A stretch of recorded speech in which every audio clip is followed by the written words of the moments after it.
Hello, my name is Stephen Vasquez, and I am the New York State Coordinator for Campaign for Liberty. On today's show, we interviewed Katherine Albrecht. Katherine is a best-selling author of Spy Chips: How Major Corporations and Government Plan to Track Your Every Move with RFID. Katherine has a doctorate from Harvard University, and she is the host of a daily syndicated show, Dr. Katherine Albrecht, which can be heard on GCN.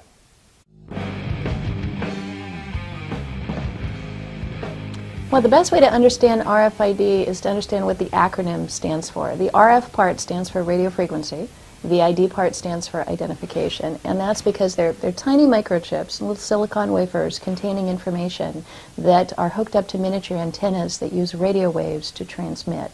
So what that means is that if you have one of these tiny devices, the little microchip with its antenna combination, you can put those in literally anything. You can embed them in a plastic card like an ID card. You can put them in a passport. You can embed them into somebody's shoes. There literally is a company that is marketing RFID tags embedded in people's shoes that they would not know was there. You can sandwich them between the layers of cardboard. They can go into virtually anything. And once you've got the RFID tag inside of an item, it lies dormant until it's stimulated by radio energy from the environment. So, for example, if you walk through a doorway, if the doorway is equipped with an RFID portal or an RFID reader, it kind of bombards you head to toe with this energy, and if you're carrying something or wearing something that contains an RFID tag, that energy is picked up by the antenna, stimulates the chip, wakes it up, gives it just enough power to transmit its unique information.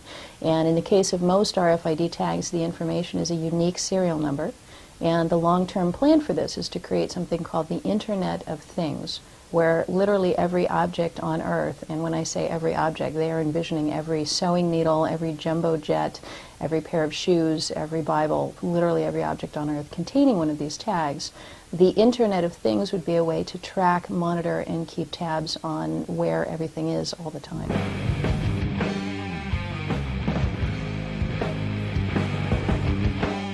I think there's really three different areas of concern for people who are worried about the privacy impact of having someone scan them through these tags. One of them is the use of RFID tags in products, which we talk about extensively in our book Spy Chips. The idea there is to put them into, you can weave them into clothing labels, you can put them into the seams of fabric, you can put them into shoes. There is ultimately a plan to use them to replace the barcode. And that's how you wind up with literally every object containing one. Once that happens, you can not only be tracked through the things that you buy, you own, you wear, or you carry, but as you walk through the doorway, now an inventory of everything you're wearing and carrying can be made. And because RFID tags, RFID energy, radio frequency energy, travels through the things we normally rely on to protect our privacy, like plastic or fabric or leather, it means that someone would be able to inventory the contents of your backpack, the contents of a woman's purse, everything in your pockets, all the way down to the size and color of your underwear. So that's sort of the first risk, is tagging products. The second risk is tagging people. And that breaks down into two different ways that the RFID industry is looking to do that. One of them is through things that you would carry mandated by law, such as a driver's license, a passport. In some countries, they're actually mandating the use of RFID tagged identity documents that people have to carry, like China, where China was the biggest RFID market on the globe last year, ordering over 1 billion RFID chips to place in the pockets, wallets, backpacks, and purses of the Chinese citizens, so that their communist government can simply point a reader device at someone walking down the street and identify that individual. In China, it's actually quite chilling. When you look at what they're doing, they've actually linked up those RFID chips in the ID cards with information that ranges from someone's employment background, their educational history, their reproductive history, even their landlord's name and phone number. And China right now is experimenting with these surveillance cities. It's begun with the city of Shenzhen, China, where they've literally rigged the entire city with all sorts of surveillance devices, everything from video cameras, surveillance cameras, hidden cameras, all the way down to RFID readers positioned in strategic locations so they can track people. So that's sort of a direction that we're moving, is using this literally and very specifically to track people.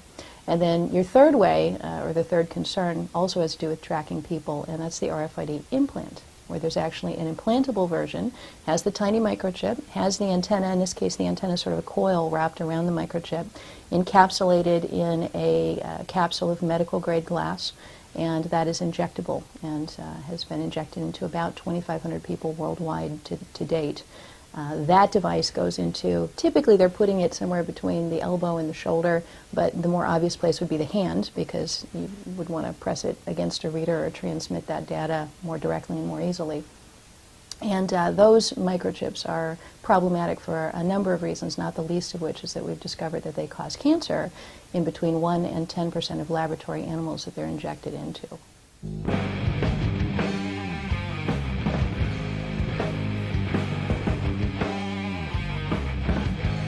Well, the Real ID program, I think, for anyone who cares about liberty and is concerned about intrusive Big Brother government is really a nightmare.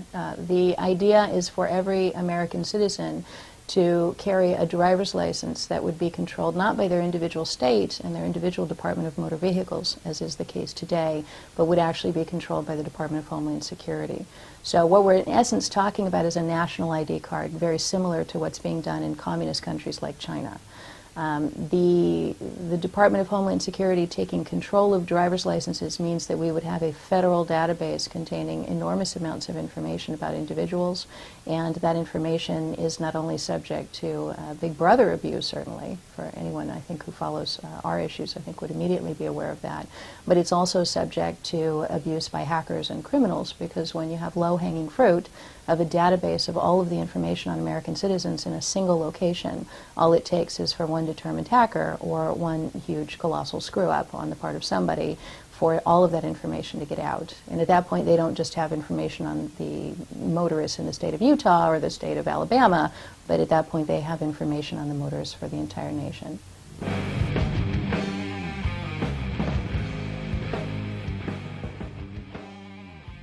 One of the big concerns now is you've got all of the border states being contacted by and sort of co-opted by the Department of Homeland Security and the State Department to begin offering RFID tagged driver's licenses. Now, when we first stumbled across RFID back in 2001 and 2002, when I was one of the only people sounding the alarm about this technology, we were told repeatedly by the industry that because this was tracking technology, plain and simple, that it would never be used to track people. Very specifically, that it was inappropriate to put it into identity documents, that it would never be used on people, because the technology was developed specifically to track and trace products and items in warehouses. This tag that they're putting into driver's licenses in the states of Washington and New York, and now shortly in the states of Michigan and Vermont, and also Arizona, all of which have agreed to participate, this tag can be read right through your pocket, right through your wallet or your backpack, from 20 to 30 feet away, silently, invisibly, without your knowledge. You would have no way of knowing when and if it was being scanned. And we know, based on information that we have found, that there is a definite interest in doing that. When IBM discussed tracking people in public locations, they talked about doing it for marketing purposes, first of all, so they could tell how long you linger in front of certain sections of the store. And also they talked about doing it to track suspicious persons and handing over the infrastructure to the government. And I don't know about you, Stephen, but it seems to me, like ever since September 11th, that the government's definition of suspicious person has expanded to the point where it now includes law-abiding American citizens, every single one of us.